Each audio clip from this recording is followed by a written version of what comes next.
let's talk about gory horror films. The scale of gore is so different for each person. What may be really hard to watch for some people, other people may not even blink an eyelid at it. If we're talking genuinely about bloodshed, how much actual blood we see in a film, or maybe how much injury detail they go into, then obviously there are films that stand out. Some horror films show every gory detail with a showcase of different effects, whereas other films employ gore or may pan away at the kill. I thought it would be fun to recommend 6 gory horror films today. These films either include a lot of bloodshed, injury detail, or maybe just 1 or 2 really shocking kill scenes. This isn't an extreme or disturbing list, although some of these do have disturbing elements to them. I am going to do a separate video for disturbing horror recommendations. So the first film I'm going to talk about is a film called Raw. 16-year-old Justine is preparing to follow in her sister's footsteps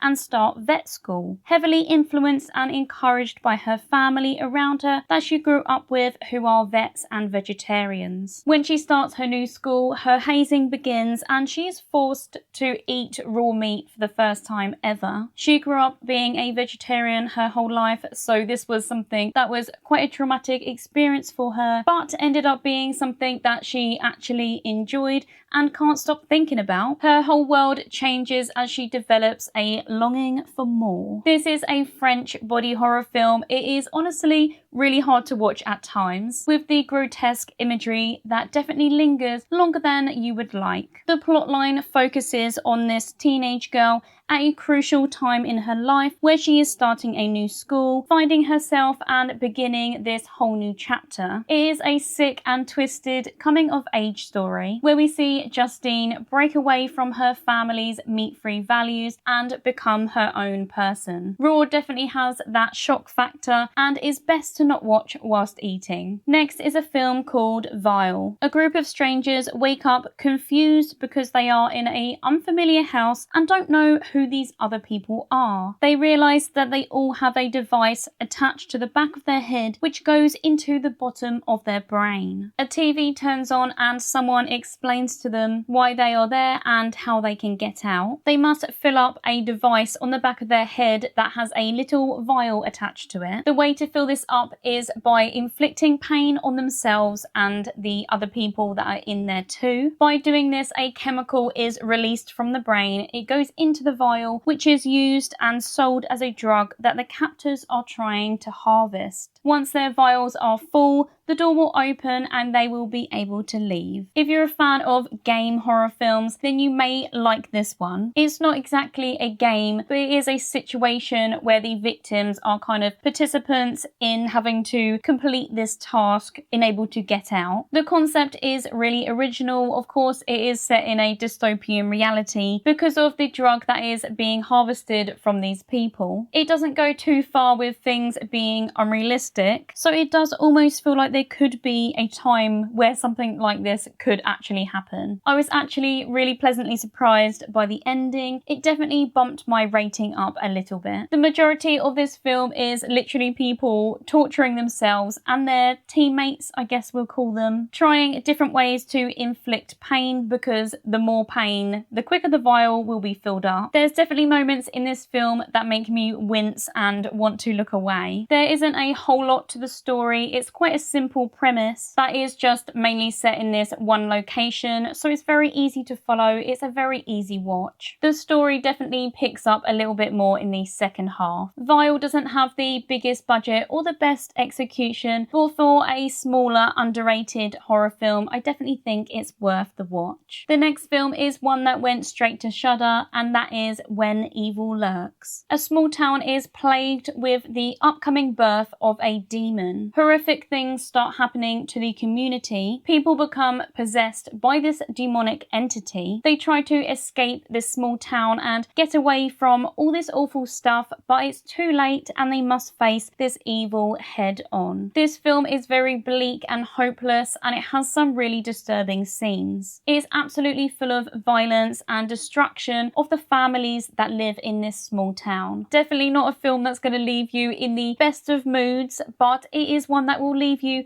thinking about it for a while. If you're looking for tension and brutality, then this one is for you. The plot is quite straightforward. I would say it's more of a showcase of shock and incredible practical effects rather than just being kind of story focused. I personally did find some of the areas between the action to lose my interest a little bit. I wasn't as crazy as other people on this film when it first came out, but I am definitely due a rewatch, so I'm really interested to see what it will be like on second watch. Next up is one of my all-time favourite horror films, and that is Evil Dead from 2013. Mia, her brother and their friends go on a trip to their family's secluded cabin that they have fond memories of staying at when they were kids. This time they aren't there for fun because Mia is a drug addict, and this is their way of making sure that she gets off of the drugs and stays cold turkey. Not long after arriving at the cabin, Mia complains about a really awful smell, and they eventually discover that it is coming from the basement. When they go down there, they find all sorts of weird and creepy things. It looks like it's kind of like a voodoo den. One of the things that they find is a book that is wrapped in a bin bag and wrapped in barbed wire. One of the friends thinks it's a good idea to investigate and unwrap this book. When he does, he opens it up and sees writing that says "do not open" and "do not continue," but he chooses to ignore that. He reads aloud a phrase that is in the book, and this unleashes an ancient evil. This evil possesses Mia while she is out in the woods, and it turns her into a deadite. She taunts and terrorizes the rest of the group. They must figure out a way to stop this. When talking about gory horror films, I have to include this film. It is one of my favourites, and there is a lot of bloodshed. The gore is done so well. It's extremely action-packed. So much happens in this film. When I first watched it, I remember thinking that it had ended or was like coming to the end about 3 times, and then all of a sudden something else happens and it just carries on going. It has everything that I would personally want in a horror film. It's super creepy. There is so much gore, really interesting characters, ones that you are actually rooting for, and as well with the characters, they just fit in perfectly to the storyline, which is super engaging in itself. The opening scene and the ending scene are so memorable and iconic. At the start, we get a perfect setup for what the film is going to be like. I could honestly speak about this film forever. I have actually previously done a video where I ranked all of the death scenes in this film, so you can always check that out if you want to hear me ramble on more about this film. But I really do think this is one of the best horror films made. Next is a film from last year, and that is In a Violent Nature. The corpse of a violent killer is disturbed when a locket is removed from his burial site. This causes him to rise up from the ground to claim more victims. A group of teens are having a great time camping nearby until the killer invades their peace. This is a very atmospheric horror film. There isn't always a ton going on because we do literally follow the killer between his killings. So between the action, we do just see him walking to his next kill or his next location. But this is broken up between scenes of extreme violence. I thought it was really clever and original being shot like this. If it was shot like a standard slasher, then the overall plot would be far from original. It would still have some really good and interesting kill scenes, but it is how it's shot that really makes this film stand out. I do think some people may find it boring watching long scenes of the killer walking. It does get repetitive, but I can't really say that I would want it to be any different because it's one of the things that I love so much about this film. It's something that I personally have never seen before. The killer is very reminiscent of Jason Voorhees. The film kind of does have a Friday the 13th